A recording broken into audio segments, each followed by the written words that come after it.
যে ক্ষতি আমার হলো তার দায় কে নেবে? বুঝিনি পাওয়ার আগে সবই যে হারাবে।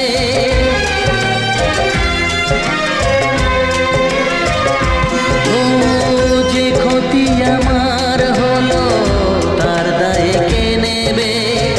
বুঝিনি পাওয়ার আগে সবই যে হারাবে।